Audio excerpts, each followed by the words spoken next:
Selamat pagi, perkenalkan saya Maura Madamayangsari, NIM 19026120029. Saya merupakan dokter muda stase anestesi minggu pertama. Dan hari ini saya akan melanjutkan penjelasan materi mengenai manajemen perioperatif. Sebelumnya saya sudah menjelaskan tentang manajemen preoperatif sendiri, dan saya juga telah menjelaskan manajemen tentang intraoperatif, dan selanjutnya yaitu manajemen postoperatif. Jadi manajemen postoperatif ini merupakan suatu manajemen perawatan perioperatif yang ditandai dari selesainya tindakan operatif dan pasien ditransfer ke recovery room atau post anesthesia care unit untuk menyokong kondisi pemulihan pasien yang terkendali dan bertahap hingga pasien pulang dengan keadaan homeostasis baik dan tanpa keluhan. Jadi tujuan dari manajemen postoperatif ini adalah untuk mengembalikan kondisi pasien dengan terkendali, kemudian juga mencegah komplikasi dan stres pasca operasi. Selain itu juga untuk mempercepat penyembuhan pasca operasi, di mana dokter di sini harus bisa bertindak cepat dan mengerti tentang permasalahan-permasalahan yang muncul akibat dari anestesi dan akibat dari tindakan bedahnya tersebut. Nah, untuk manajemen postoperatif merupakan suatu fase pemulihan, di mana fase pemulihan ini merupakan proses pengembalian fungsi fisiologis dan psikomotor normal pasien dengan tingkat morbiditas yang minimal dalam hubungannya dengan anestesi dan pembedahan. Fase pemulihan ini terbagi menjadi 3 fase, yaitu early recovery, intermediate recovery, dan late recovery. Untuk early recovery itu merupakan fase di mana terjadi suatu proses recovery dengan perawatan intensif dan immediate, dan proses ini sangat penting dan berguna untuk emergence dan awakening dari anestesianya itu. Jadi ada beberapa urutan. Jadi pada saat early recovery ini pasien mulai sadar dari pengaruh anestesinya, lalu pasien mulai terjadi pemulihan refleks, dan juga ada proteksi jalan napas mandiri serta mulai dapat memunculkan aktivitas motorik dini. Setelah itu juga pasien sudah ditransfer ke perawatan di ruang pemulihan atau recovery room, dan keadaan pasien di sini mulai dinilai menggunakan Stewart score atau modified Adred scoring system. Selain itu lanjutkan dengan fase intermediate recovery, di mana fase ini merupakan fase di mana pasien mulai bisa menggunakan kursi roda. Pasien secara bertahap dapat melakukan aktivitas seperti minum, buang air kecil, berpindah tempat, dan juga bersiap untuk pemulangan. Di sini dapat digunakan sistem scoring berupa post anesthesia discharging scoring system atau PADSS, dan kemudian lanjutkan dengan late recovery, di mana di sini pasien sudah bisa dipulangkan ke rumah dan dilakukan perawatan mandiri di rumah, dan pemulihan ini menandakan bahwa fisiologis dan kemampuannya sudah kembali normal untuk melakukan activity of daily living. Nah, untuk manajemen postoperatif ini ada beberapa tahap-tahapan, dan di Amerika Serikat mulai dari tahun 2009 the Centers for Medicare and Medicaid Services seperti BPJS di Indonesia, mereka ini meminta suatu kriteria agar pasien yang baru saja melakukan operasi untuk dapat memperoleh asuransinya, maka rumah sakit diminta untuk menyediakan catatan keterangan perioperatif, termasuk perawatannya selama di post anesthesia care unit, lalu juga apa saja yang diperiksa di sana, bagaimana fungsi respiratorinya, termasuk dengan respiratory rate, lalu juga pattern airway-nya, dan juga saturasi oksigen, dan bagaimana fungsi jantung, termasuk laju nadi juga, dan tekanan darah, selain itu status mental, temperatur, rasa nyeri, lalu juga nausea and vomiting, dan juga hidrasi postoperatif, di mana semua catatan keterangan ini paling tidak menyebutkan bahwa minimal 1 kali 48 jam dilakukan pemeriksaan pasien rawat inap postoperatif oleh dokter yang menanganinya selama operasi. Jadi pertama, pasien yang pasca anestesi hanya diperbolehkan keluar dari operating room setelah airway sudah dipastikan paten, dan oksigenasi dan ventilasi sudah adekuat, serta status hemodinamis pasien sudah stabil, baru pasien dapat ditransfer ke recovery room atau PICU. Di mana di PICU ini, dokter ahli anestesi atau dokter tim dalam pembedahannya pada waktu pembedahan, pada waktu durante operasi mendampingi prosesnya, dan pada saat pasien akan ditransfer juga harus didampingi oleh salah satu dokter tim tersebut. Nantinya di PICU ini dilakukan monitoring continuous terkait dengan kondisi vital dan pemeriksaan fisik menyeluruh pasien secara rutin. Awalnya diawali oleh dokter tim bedahnya, lalu kemudian nanti dokter tersebut diminta untuk membuat suatu catatan riwayat perawatan selama pemulihan anestesi. Jadi nanti catatan itu berisi bagaimana kondisi early recovery pasien, lalu kemudian kondisi umum pasien, catatan transfer pasien saat pasien dipindahkan, apa yang terjadi dan diberikan apa saja, lalu juga pasien dipindahkan kemana, itu juga harus disebutkan dalam catatan tersebut. Dan kemudian nantinya catatan inilah yang akan diberikan kepada perawat di ruangan PICU, dan nanti perawatlah yang akan melanjutkan dan melakukan manajemen lebih lanjutnya. Nah, untuk manajemen postoperatif menggunakan ruangan recovery room atau post anesthesia care unit, di mana PICU ini merupakan bagian dari IBS juga, dan di sini karena dia menyatu dengan koridor kamar operasi, dia memiliki fasilitas pemantauan dan sumber daya manusia yang diperlukan dan cukup. Fungsinya tentunya adalah ruangan recovery ini untuk memantau status vital pasien, lalu juga untuk manajemen nyeri post anestesi pasien secara adekuat dan mumpuni, kemudian juga memfasilitasi jika sampai terjadi kegawat daruratan pada pasien post operasi. Nah, ada practice guidelines mengenai manajemen post operatif oleh American Society of Anesthesiologists tahun 2013 menyebutkan, yaitu tercakup patient assessment and monitoring, jadi harus ada penilaian dan monitoring pasien, kemudian profilaksis dan tata laksana mual muntah, kemudian treatment selama emergency dan recovery dari anestesianya, kemudian juga pemberian antagonis untuk efek sedatif, analgesia, dan neuromuscular blocking agent-nya. Kemudian yang terakhir itu protocol for discharge. Nah, sekarang saya akan masuk ke patient assessment and monitoring. Di sini, yang dilakukan monitoring dan assessment adalah pertama fungsi respirasi. Fungsi respirasi harus dilakukan monitoring berkala, di mana harus selalu dipastikan bahwa airway pasien paten, laju napas baik, saturasi oksigen baik, dan juga oksigenasi dan ventilasi harus terjaga dan adekuat.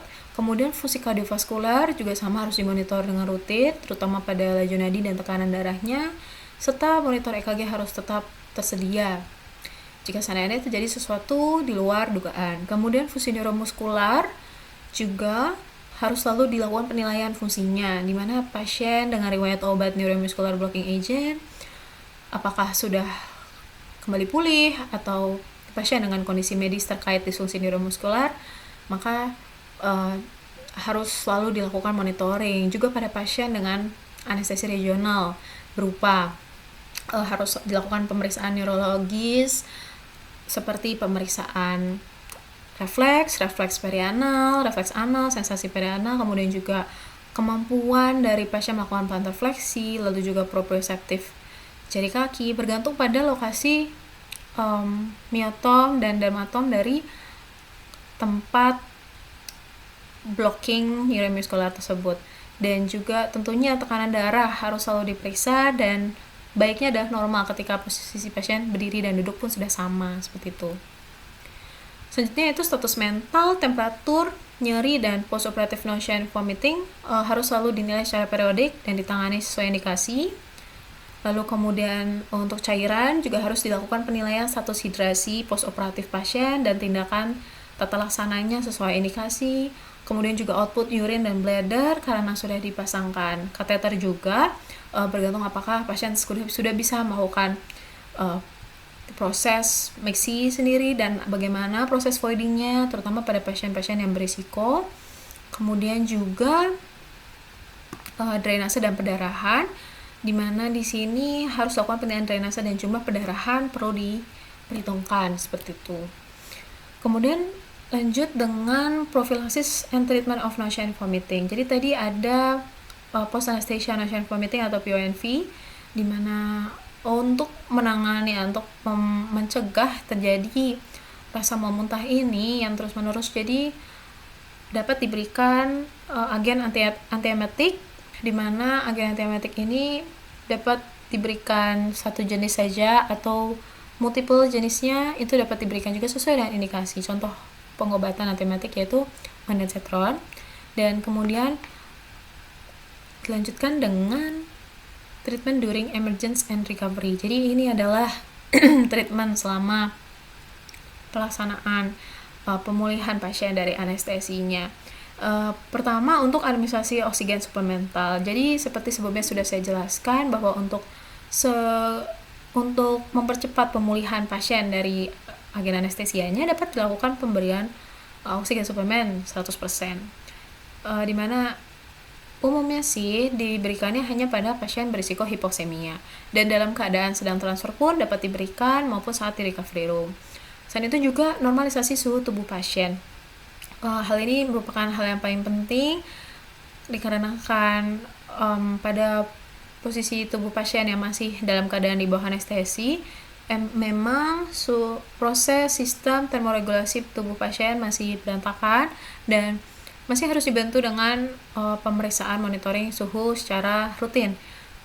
Dan jika sampai terjadi adanya hipotermia, dapat diberikan forced air warming system terlebih dahulu. Kemudian juga jika pasien menggigil, dapat diberikan terapi meperidin yang dapat menjadi agonis dari opioid. Seandainya meperidin ini jadi sebagai kontraindikasi dari pasien, maka dapat diberikan obat agonis opioid lainnya seperti flumazenil, naloxone, neostigmine, dan edrofonium.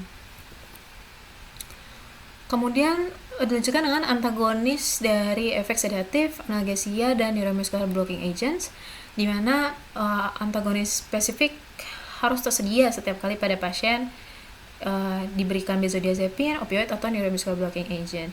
Untuk benzodiazepin, contoh antagonisnya dapat diberikan flumazenil, di mana flumazenil ini digunakan hanya pada pasien dengan depresi napas dan sedasi.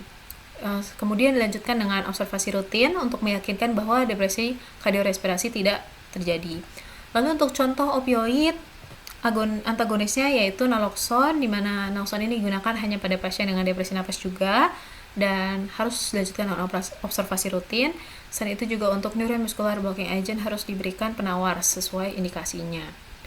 Kemudian untuk protokol for discharge atau protokol pemulihan pasien untuk keluar dari rumah sakit dan pulang, itu pada pasien harus ada beberapa kriteria yang sudah terpenuhi. Pertama, umumnya pasien harus sudah mampu berurinasi terlebih dahulu sendiri sebelum diizinkan pulang, dan biasanya ini memang sangat harus dinilai pada pasien-pasien berisiko. Kemudian untuk pasien yang mampu minum air putih tanpa disertai muntah, juga untuk pasien berisiko seperti pasien diabetes. Kemudian pasien yang memiliki wali yang dapat dipertanggungjawabkan untuk mengantar pasien pulang sampai rumah, itu juga harus ada untuk menjamin keamanan pasien hingga sampai di rumah.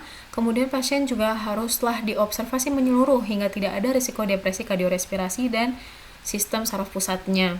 Dan selanjutnya ada beberapa kejadian-kejadian kondisi yang dapat menyebabkan perpanjangan masa pemulihan inpatient, yaitu apabila terdapat nyeri yang hebat, lalu juga ada mual muntah, kemudian perdarahan yang masih terus-menerus terjadi, dan juga disfusi kardiovaskuler ataupun pulmoner, dan kemudian apakah masih ada kondisi observasi yang harus dilanjutkan, dan juga jika peralatan ataupun sumber daya manusia tidak memadai. Selain itu, di sini juga saya cantumkan post anesthetic Aldred recovery score-nya. Jadi ini merupakan recovery score yang dapat dilihat dari proses recovery awal ya. Di sini sebelumnya ini merupakan discharge kriteria, dan pada pasien itu sebelumnya harus diobservasi terlebih dahulu ada tidaknya depresi napas pada pasien. Paling tidak 30 menit sebelum dosis opioid parenteralnya habis terakhir. Nah, dari pemeriksaannya ini harus dilihat terlebih dahulu, ini yaitu saturasi oksigen yang disebutkan dalam bentuk warna, lalu kemudian kondisi respirasi pasien, apakah sudah dapat bernapas dengan dalam atau masih batuk-batuk, atau penapasannya pendek-pendek atau masih apnu maupun masih obstruksi. Kemudian juga untuk sirkulasi, apakah tekanan darah sudah 20% normal atau masih berubah lebih dari 50% normalnya. Kemudian juga kesadaran, harus dilakukan penilaian kesadarannya, apakah pasien sudah awake dan alert dan oriented atau pasien masih non-responsif. Seperti itu dapat dilakukan penilaian dengan GCS juga. Dan kemudian untuk aktivitasnya juga diperhatikan apakah pasien sudah dapat melakukan pergerakan pada ekstremitasnya, baik ekstremitas atas atau bawah, dan itu semua ada skornya, dimana jika skor pasien itu sudah 10 atau minimal 9, pasien sudah disebutkan diperbolehkan untuk discharge atau pulang dan melakukan perawatan mandiri. Dan kriteria minimum lainnya dari pemulihan anestesia general itu yaitu harus terdapat easy arousability, jadi pasien mudah dibangunkan, mudah alert, dan juga harus full orientasinya, jadi pasien harus dapat diajak berbicara itu sudah nyambung dalam jangka waktu yang cukup lama, dan kemudian juga kemampuan pasien untuk mempertahankan airway-nya sendiri sudah kembali responsif. Dan kemudian juga tanda vital pasien sudah harus stabil paling tidak selama 15-30 menit kemudian, dan juga kemampuan pasien untuk mencari pertolongan jika terjadi sesuatu. Dan selain itu juga dilihat apakah ada komplikasi dari bedah tersebut, seperti apakah masih ada perdarahan aktif dan lain sebagainya. Untuk discharge kriterianya sendiri yang lain yaitu bisa menggunakan kriteria Post Anesthetic Discharge Scoring System atau PADSS yang sebelumnya juga sudah saya sebutkan, di mana di sini dilihat beberapa parameter yang sudah dimodifikasi, yaitu parameter tanda vital seperti pada Aldred, terus kemudian ambulasi, kemampuan pasien melakukan perpindahan dan berjalan, apakah masih butuh bantuan tidak, lalu apakah ada keluhan mual muntah, nyeri, apakah nyeri itu ringan atau berat, dan apakah masih ada perdarahan aktif atau tidak. Selain itu juga kemampuan berkemih pasien, apakah sudah normal atau masih ada retensi.